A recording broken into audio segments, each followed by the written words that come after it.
Good afternoon, everybody. Welcome, and thank you so much for joining me here. As you might be able to tell from my accent, I'm not a local. I'm actually from Australia, but I've recently moved to France, which is lovely, although it's left my face looking like this because I haven't yet learned how to ask for a beard trim in French. So if anyone could help me out with that after the talk, that would be great.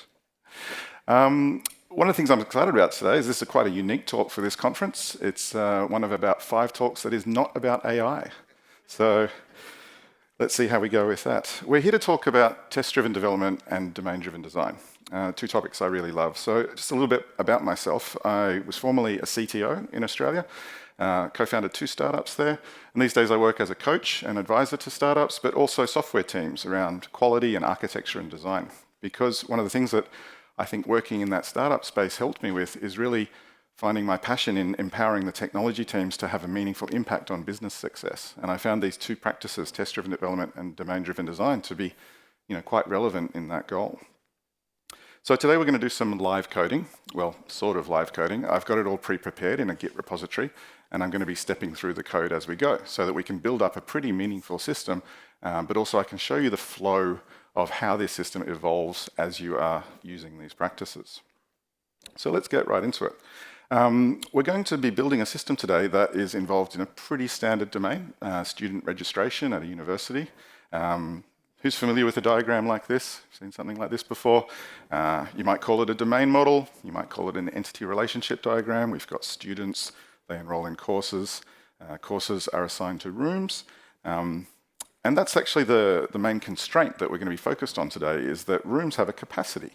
So of course we can't let too many students enroll in a course, because if we let too many students enroll in a course, then that will exceed the capacity of the room, and you'll end up with students that are standing around with tired legs through the course, so that's not so great.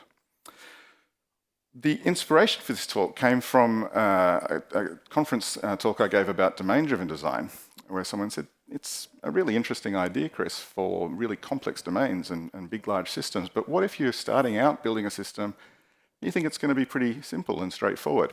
Maybe that you can just build it with a basic CRUD style, but then later on you find out it's actually more complex than you thought. And so that's what's going to happen to us today. We're going to start out very simple on the assumption that we can just use simple CRUD practices, and we're going to gradually bring in some domain-driven design thinking, and particularly when we hit some challenges, to sort of turn to domain-driven design to help us solve them. So before we get into the code, some basics. Who in the audience here actually uses test-driven development on a regular basis? Yeah, a couple of hands going up.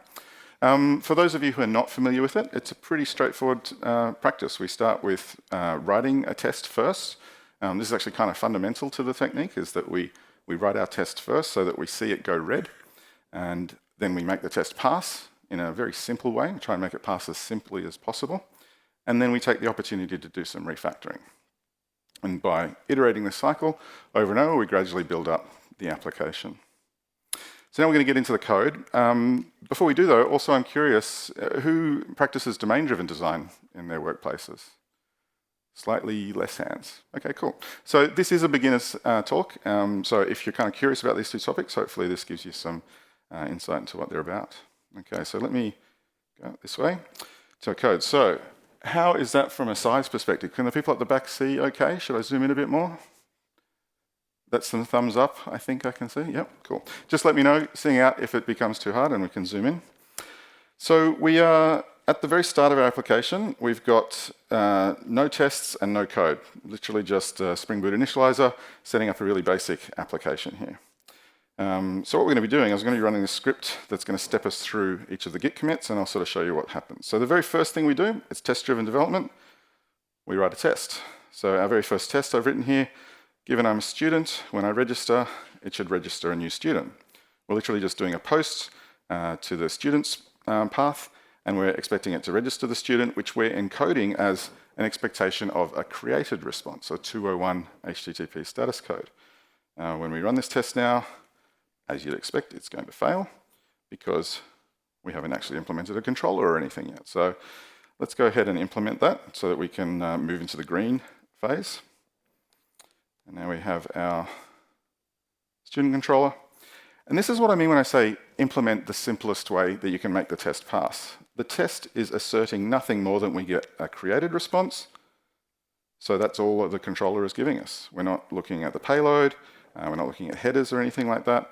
We're literally just returning a created response at that URL, and that makes the test pass. And so you can see here we're really focusing, at least in the style of TDD that I like to do, very small increment of a test, very small increment of implementation. The other thing I'll draw attention to here, and this is where it starts to drip in some of the DDD thinking, is that this is a controller method. A lot of people would have defaulted to calling this create or post. I like to use the language of the domain in my code. In fact, this is a key principle of domain-driven design. It's called the ubiquitous language. And the idea is that we learn from our domain experts what language do they use when they're talking about their business domain. And then we try and use that language in our code. So even though we're not using proper DDD, like we're not doing entities and stuff yet, it's still okay to start to incorporate that language into our code. So we call it register new student. We're going to add another test here and say it should allocate a new ID. So now we're parsing the body and looking for the ID on that payload and expecting it to not be an empty UUID and not to be null. And now, of course, our test has gone red again. So let's make this test pass. And now we're returning a new student object with a random UUID for the ID. One thing I'll draw attention to here is I've actually got two classes for the student. One's a student response class in the test, and the other is a student class in the actual application. The reason for separating these, and I do see sometimes people sort of inadvertently start using the DTO classes or the contract classes from their application in their test, is that the tests are supposed to represent your consumer of your application, whether it's an API like we're doing here, or other kinds of interactions. You want to write your test so that it preserves the contract with the consumer. So if you had used the class from the application and then you changed that class, resulting in a change to the schema, your tests would have continued to pass, but your API consumers would potentially have been broken. So by separating these instances, or these class implementations, we get an extra layer of protection there to make sure that we're really intentionally changing our schemas of those response payloads. Now, we're going to do a little bit of refactoring here. I said it's red, green, refactor. So I always like to take the opportunity to do some refactoring. And the one that we're doing here is that before, I'll step back so you can see the change, we were calling our student constructor and passing the ID in. And what we've done with the refactor is just taken the opportunity to use a little bit of that domain language again and create a static factory method on the class, so student register, and that encapsulates the allocation of the ID. This is nice because it starts to give us a place where it makes sense to sort of build up the student object over time. I'd like to do these refactors as soon as I spot the opportunity for them in this sort of TDD cycle. Let's move forward here and we'll update the tests. And now we're asserting that we have a location header. So it should show where to locate the new student.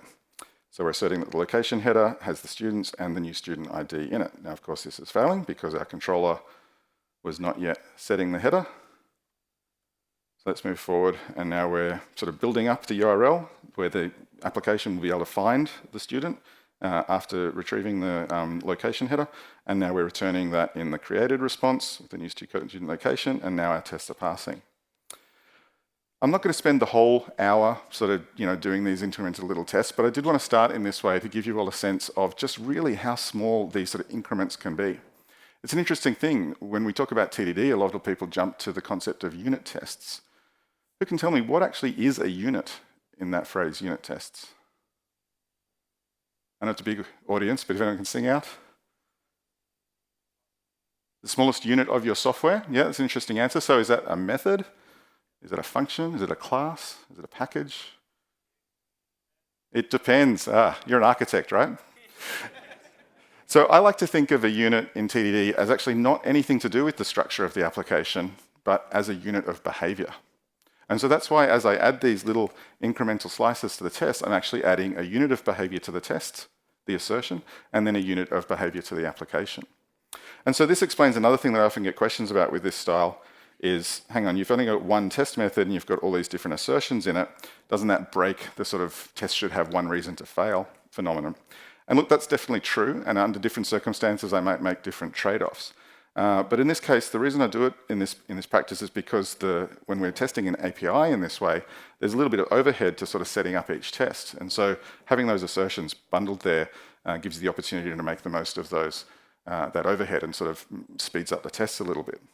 It also, I think, in this style of doing a very small test, having the tests run continuously and then implementing it, the one reason to change phenomena, I think that made a lot more sense in an environment where you couldn't run all of your tests locally and you had to wait 6 hours for them to run in a CI server. Because when you get that result back, you need to be able to locate exactly where the test failed. But in this case, because I'm running the test continuously, if a test goes red, I know exactly what caused it. It's the thing that I just did. So there's this opportunity here to take advantage of modern capabilities. We're running against an in-memory database, or we will be soon, to give us a more holistic test around the application and not testing yet too far the internal guts of it. There will come a point through this demo where we get into testing some internal classes, and we'll talk a little bit about that when we get to that point. So we're going to update our test to confirm that the response contains some actual details of the student. So in this case, the name. So we're returning back the ID, but not the name yet. So now when we're looking for the name, it's failing. So let's go back and see how we can handle that. Well, now we can parse the request body and pass in the name into the static factory method that we created before. And we're building up this application step by step. And now that is passing.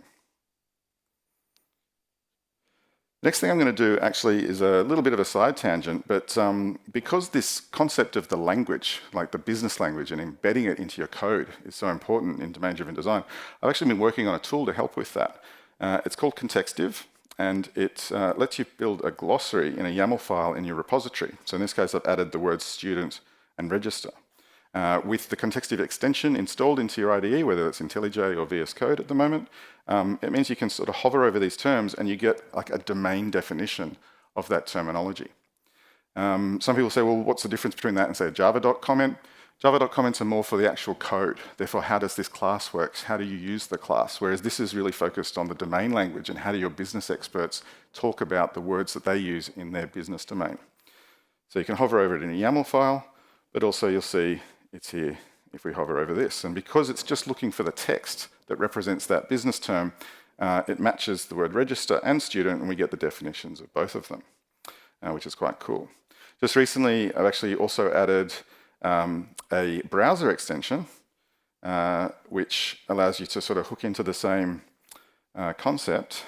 And we can see here that with the extension installed, and now that terminology registered in that YAML file, you can actually get that definition available in the browser and check out exactly what's going on there. So it's another way to sort of connect the dev teams with the people outside dev, whether it's product or BA or even sales. They can have that extension installed, and you can all be working off a common glossary of terminology, which I'm really hopeful will help enhance communication and help everyone in both teams sort of understand what you're all talking about a little bit more. There's a bit of a side tangent. We'll get back into the code now. I'm actually going to just sort of jump through the next few steps because I want to get it forward to some of the more interesting stuff, because we're just going to, right now, we're sort of jumping back and forth between the test and the implementation, which is exactly how I would do it, but not exactly fascinating watching to sort of get through here today. So we're going to add a test to check for the registered student details and a simple implementation to add the URL for checking it. So we're now sort of actually getting a GET response here, jump through a few steps. Asserting the student details as correct, starting to return a response. This is kind of an interesting approach here, and something I do quite a lot with TDD, is when I first write the test, I do it in such a way that I can actually make the test pass with some hard-coded data. You can see that even though we've got like a post operation, which creates or registers the student, and a GET response to retrieve the student, we actually haven't even saved the student data yet, because all of our tests are just using this idea of a test student. We're solving it with hard-coded data. This allows you to build up the structure of the tests and build confidence that the tests are actually asserting on what you want them to. And then eventually, you can do some refactoring on your test side to parameterize the test. Let me get down here. So we've got, given I've registered when I check my details, so we've created just one parameter for the first student, make sure that everything is still passing. Add a second parameter, which of course now, with this value source, another student is going to fail because of the hard-coded value. And then finally, the last little piece of the puzzle is that we can add a JPA repository, save the student, and then retrieve the student. And so this is quite nice because it means that that little step of adding persistence and retrieval was just one tiny little incremental change. The rest of the structure was already in place. And I find that quite a helpful way to work. We're going to start refactoring our tests a little bit to simplify some of the boilerplate that's building up and the URI construction. Let me step through a few of these things. Checking for unknown 404, following a very similar pattern. Moving all student tests into a subfolder to sort of group them all together. Checking for unknown gives you a 404. Oh, I'm going backwards. I heard someone chuckling. You spotted it before I did. Thank you. Let's step forward a bit more.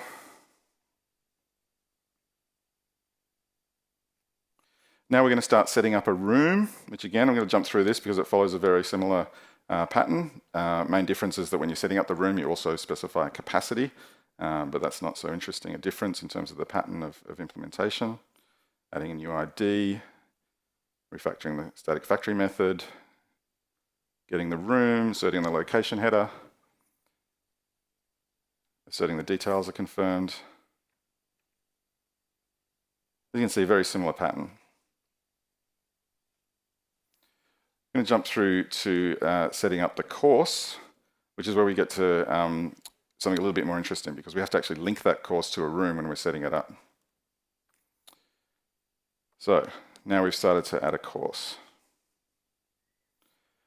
As per the first implementation of before, literally just returning created response. So let's add the course and catalog to the context div definitions and now allocating the ID.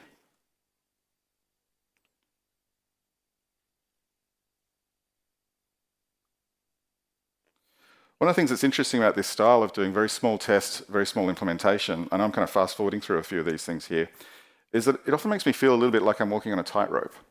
If I write too big a test, I start to feel like I'm balancing too far in the wrong direction because I know there's going to be a lot of implementation to make up for it.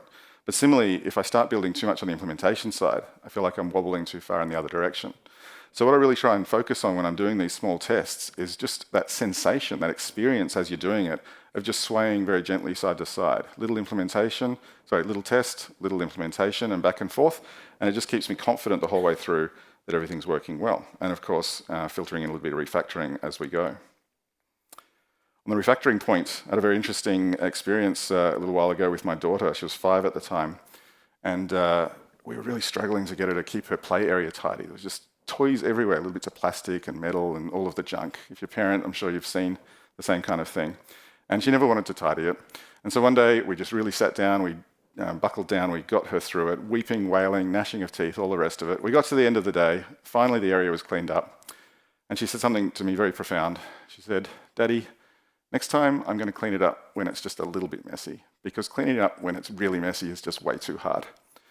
And I thought, you've just defined TDD to me. And I wish every software team that I've ever worked with could listen to you say that right now. Because when we let these things accumulate, the cruft that we see and we know that's not quite right, we let it accumulate over time, it just gets harder and harder to walk it back.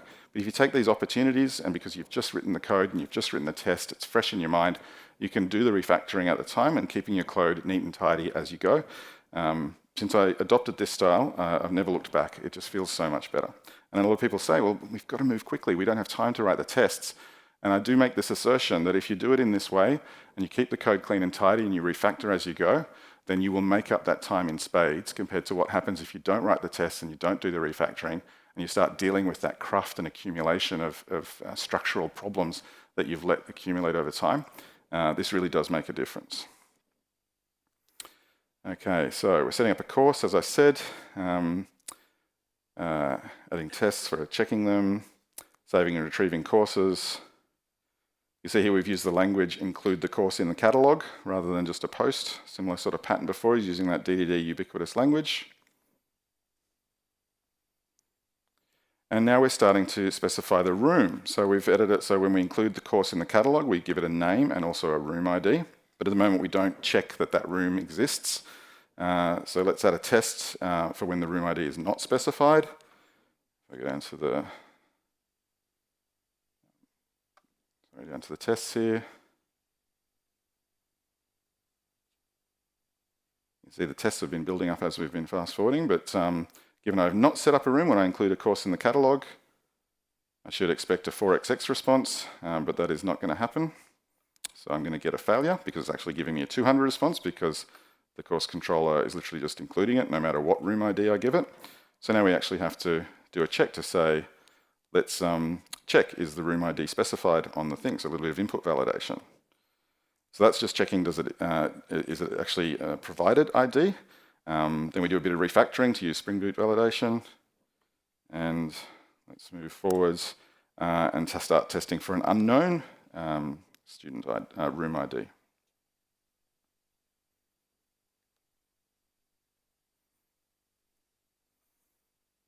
Given an incorrect room ID is the new test.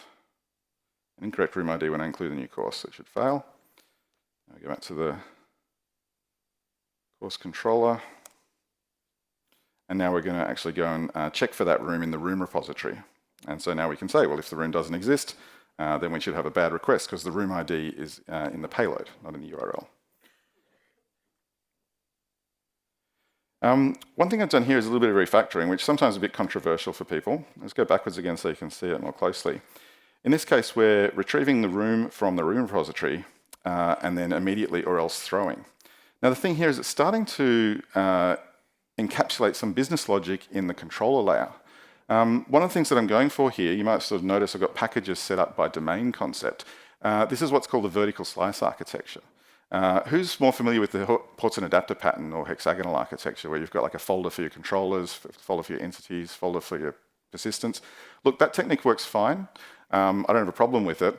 But one of the things I find is that when I'm engaging with changes that are coming along, when the business comes along and says this thing needs to work differently, say, for example, the course now has an extra property on it, I'm going to be changing the entity model, probably going to be changing the input validation, maybe changing something around the persistence. And so by grouping everything to do with all of those layers in one folder, that vertical slice architecture is keeping that sort of domain concept all grouped together.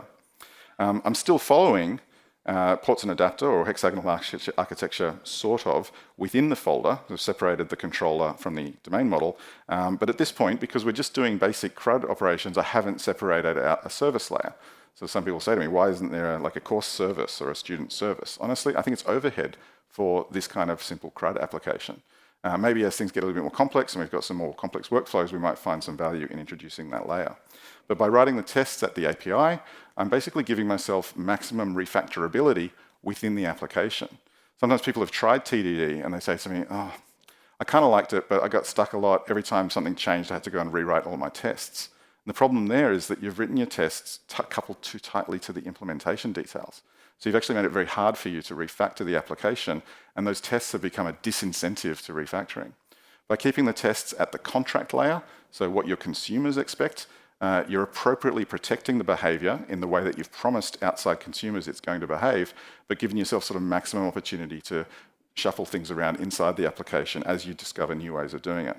And so that's the explanation for some of the reasons I'm doing it in this way, which sometimes people find a little bit strange.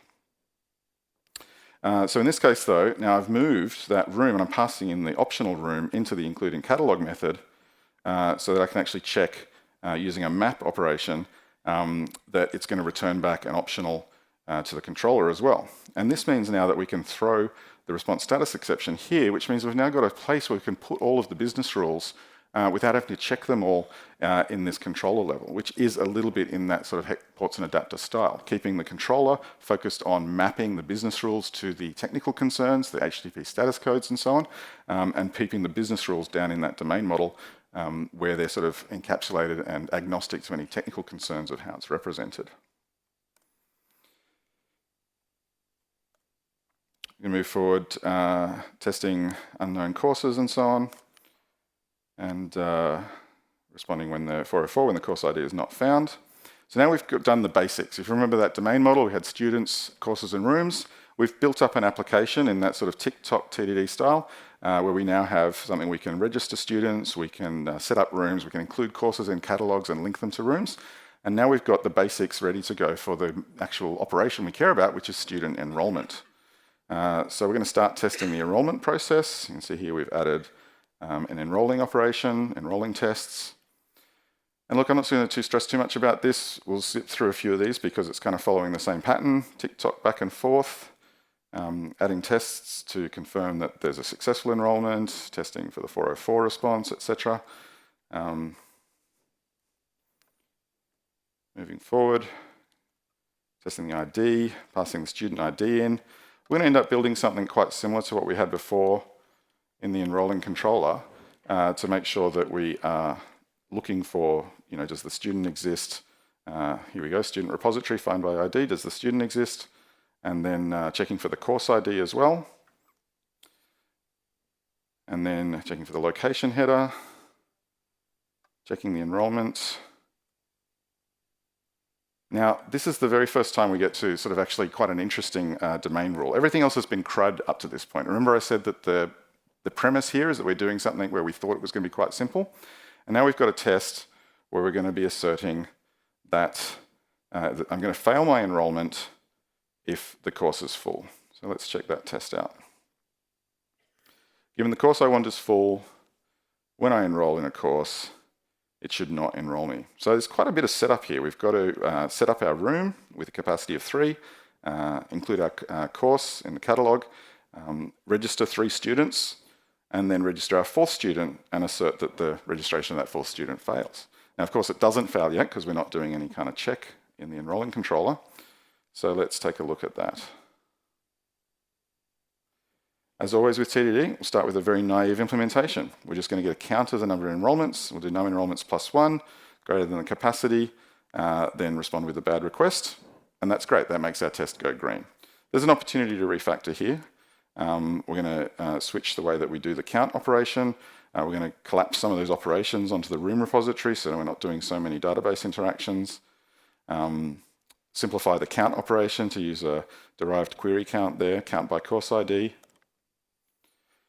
Now we're going to encapsulate the enrolment check onto the room object. So this starts to push that business logic down into the domain model. So we've got that. This is actually the meaningful business logic, this check, num enrolments plus 1 greater than capacity. So having that embedded in the controller and kind of lost amongst all the technical details of different response status codes and stuff is not ideal. So like I said, we're doing kind of DDD light at this point. Let's push it down into the domain model, give it a name. In the DDD parlance, we would call this an intention revealing method name. So we're using business language on the method. Would enrollment exceed capacity? And it means that in the control, we can kind of read it like the way a business expert would. If the room would enrollment exceed capacity, then we respond with a problem. So a little bit of refactoring there to make it work. What I would really like to be able to do is just say, course.enroll student, sort of like the ideal expression of the language. But it's not really possible because we've still got to do all those data interactions, and we do want to keep the database access out of that domain model. So we'll go back to this, and we might introduce something called a domain service. So in this case, we're calling it an enrollment service, an enroller. And now we have enroller, enroll if enough capacity. And that lets us kind of encapsulate these business rules about does the course exist, etc. Does the enrollment exceed capacity? And we can simplify this further by pulling some of these checks out into like a check room capacity method and an enroll method, which leaves us with a pretty straightforward implementation. We find the room, we flat map it to check the room capacity and flat map it to do the enrollment.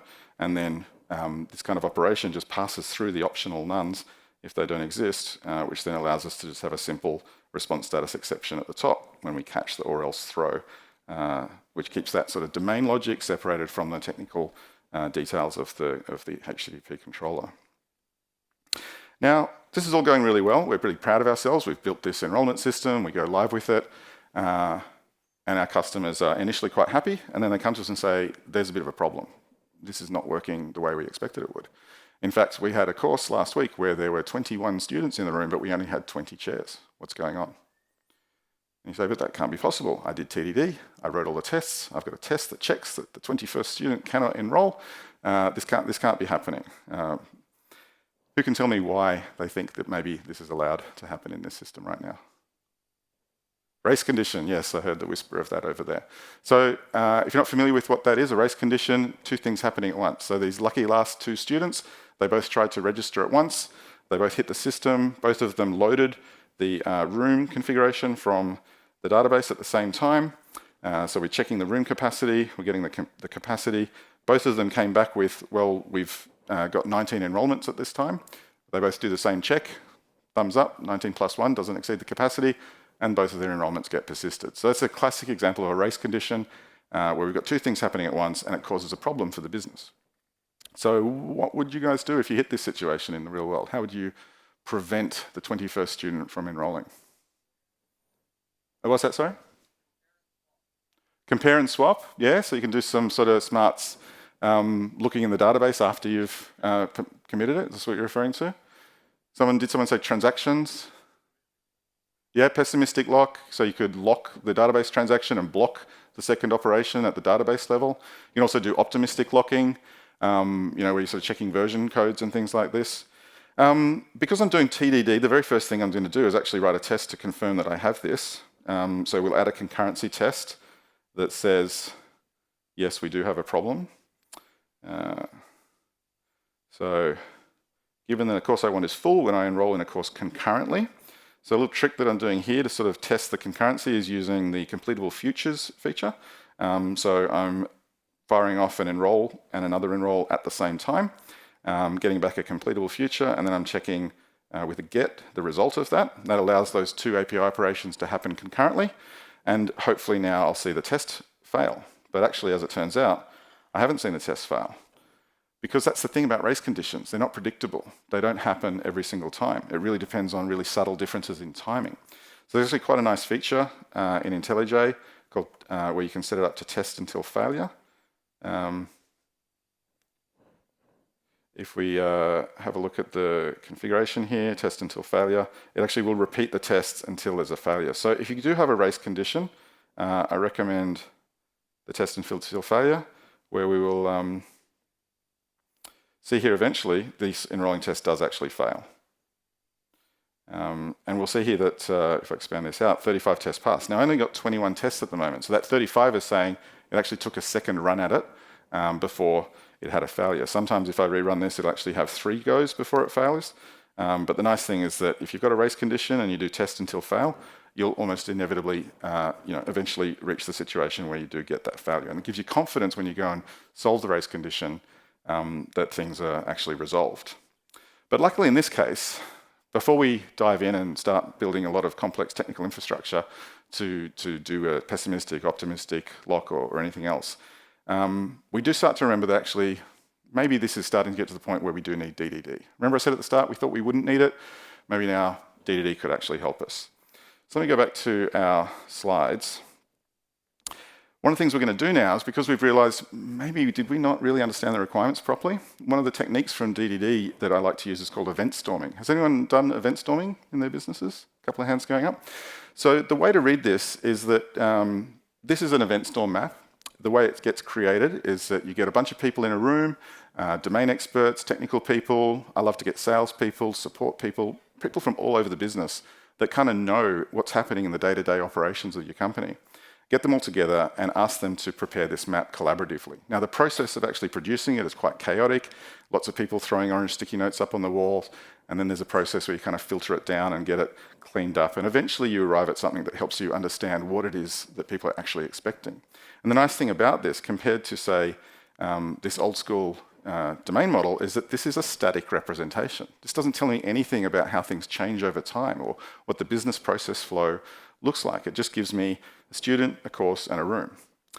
So with doing the event storming map, and we kind of end up in this situation, our domain experts tell us, no, this is not what we wanted. This is not what we had in mind. Why did you build it like this?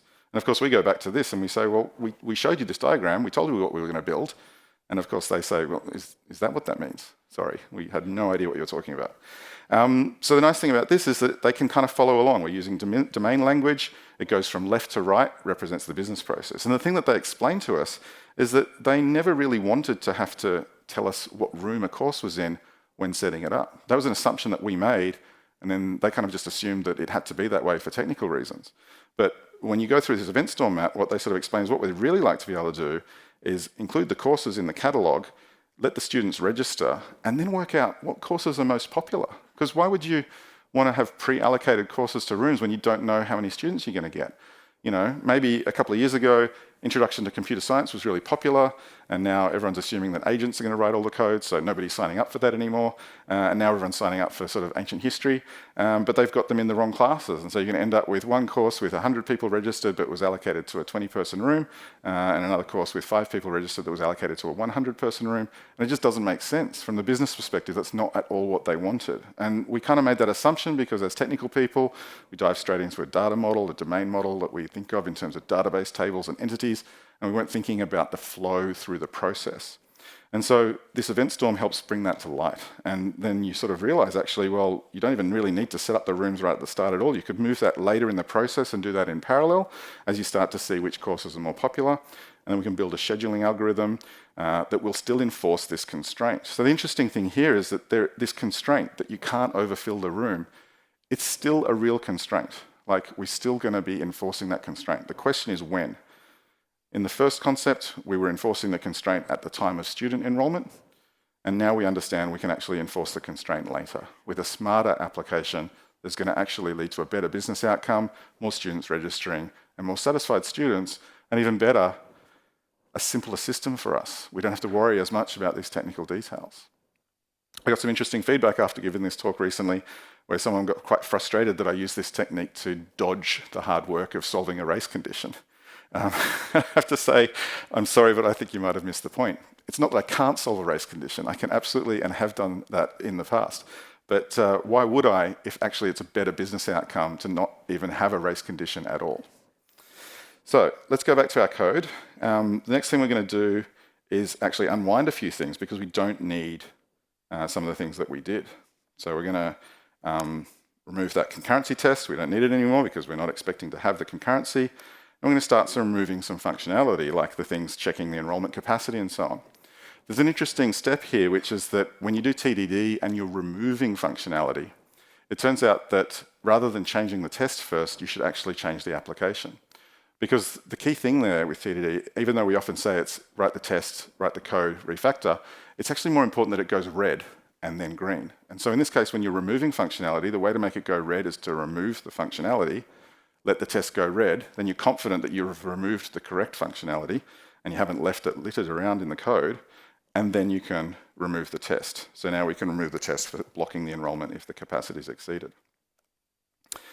We can start removing the functionality for setting the course room ID and removing the tests for setting the room ID, and then we can start testing our scheduling process.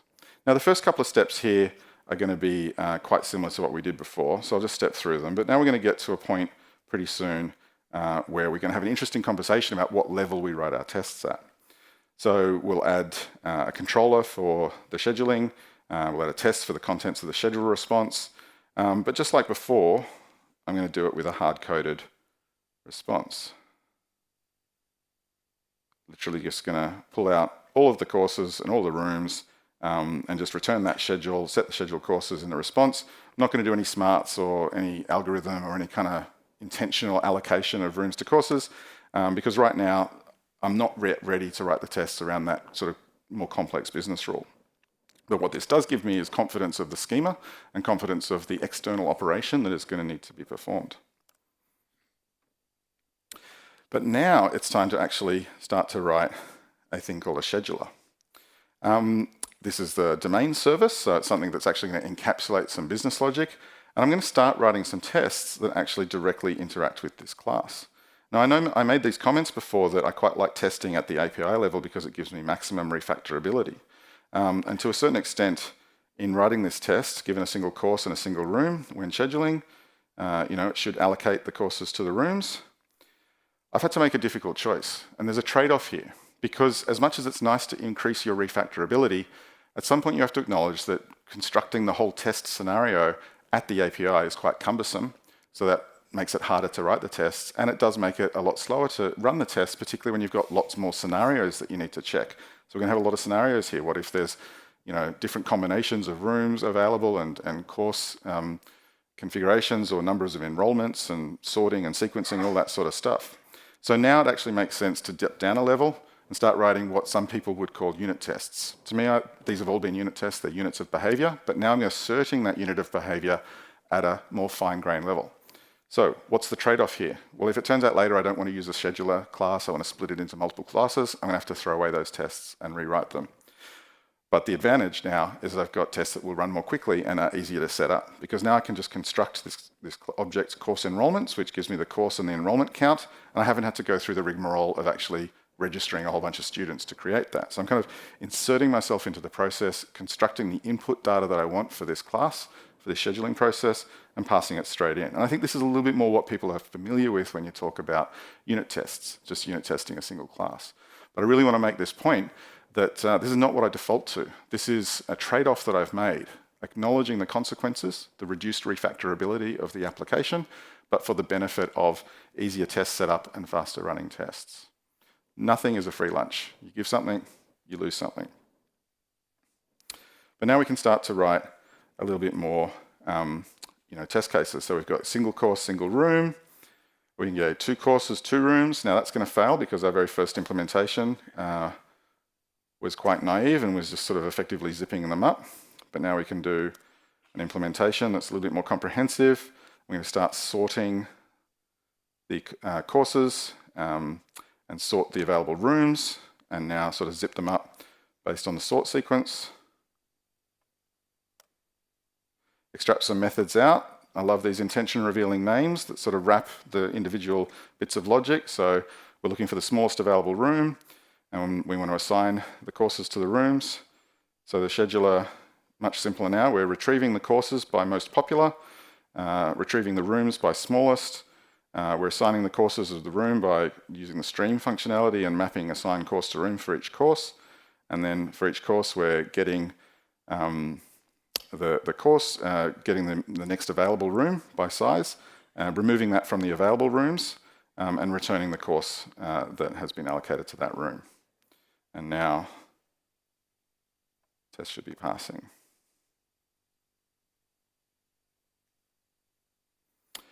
We're going to do some refactoring on the test side to simplify assertions and so on. Some more complex scheduling results from the API, because now we have to wire up this scheduler class to our API, which we haven't done yet.